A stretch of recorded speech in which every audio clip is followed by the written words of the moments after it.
London Bridge is down. That is the code for conveying the death of the Queen and initiating Operation London Bridge, which details the secret plan of how the Queen's death is handled and presented to the world, from funeral procession, burial, right down to the dress code for the BBC anchors prior to making the final announcement from the royal family. By late afternoon of the 8th of September 2022, a couple of trigger events such as cancellation of the change of guard, members of the royal family convening at the Balmoral, the BBC website going black, and finally BBC newscasters attired in black, fueled speculation that London Bridge had fallen. Operation London Bridge was created in 1960 and has been adapted as necessary over time. Part of the decisions were made by the Queen herself, while others were left to be instituted by her successor. The Queen died at Balmoral in Scotland, and there's a provisional plan for that, codenamed Operation Unicorn, which details how that will be carried out. Operation Unicorn. The name Operation Unicorn was chosen because unicorn represents the national animal of Scotland, and it forms part of the royal coat of arms, along with the Lion of England. As per Operation Unicorn, Queen Elizabeth II's body will be brought from Scotland to Buckingham Palace in London within the first week of her death, and later it will be moved from Balmoral to Holyrood House, her residence in the Scottish capital of Edinburgh, to lie in state in rest for a short time. I had to take a moment to be awed and slightly freaked out at having such a detailed and precise arrangement. Where I am from, you talk of a funeral policy and maybe a will, and that's about it as far along that conversation you can have without anyone thinking you're wishing death upon yourself. As for an actual funeral program, we usually figure those out on the fly. Everyone will constantly be asking, Urongwa wakamira sei, meaning, how do the arrangements stand? Reality is different. It's a well-oiled machine with a velvet mask that hides the iron resolution beneath. While researching on the various deaths protocol of the royal family, I found a rather grim article on how King George V's doctor, Lord Dawson, injected the king with 750 milligrams of morphine and a gram of cocaine, enough to kill him twice over, in order to ease the monarch's suffering and to have him expire in time for the printing presses of the Times, which rolled out at midnight.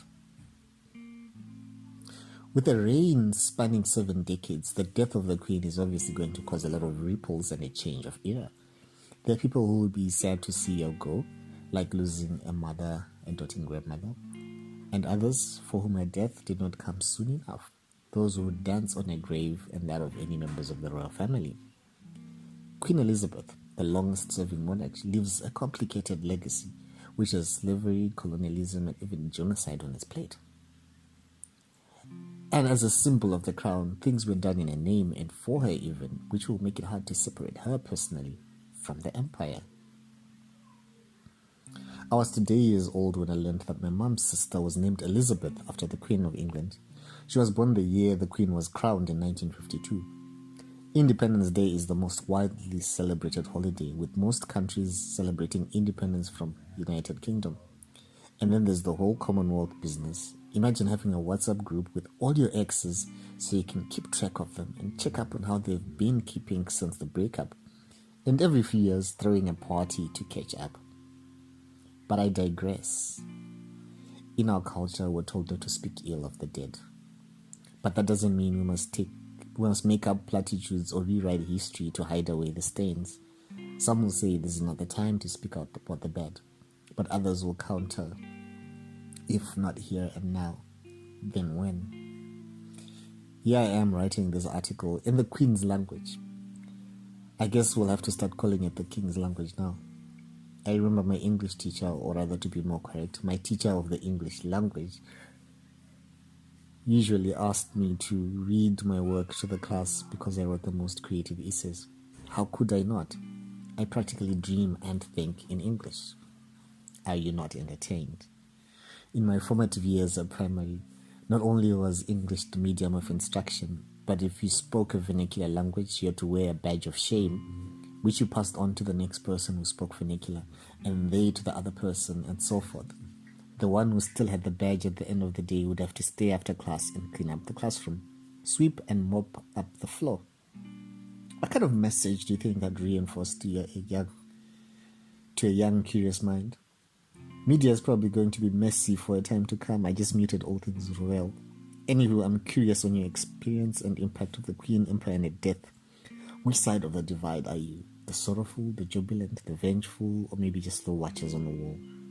The Queen is dead. Long live the King. Upon the death of the Queen, Prince Charles automatically became the next king and is now King Charles III. There doesn't need to be any special ceremony for this to take effect, although the coronation will be in a year. Operation Springtide is the plan for the Prince of Wales' ascension to the throne, starting the day after the Queen's death.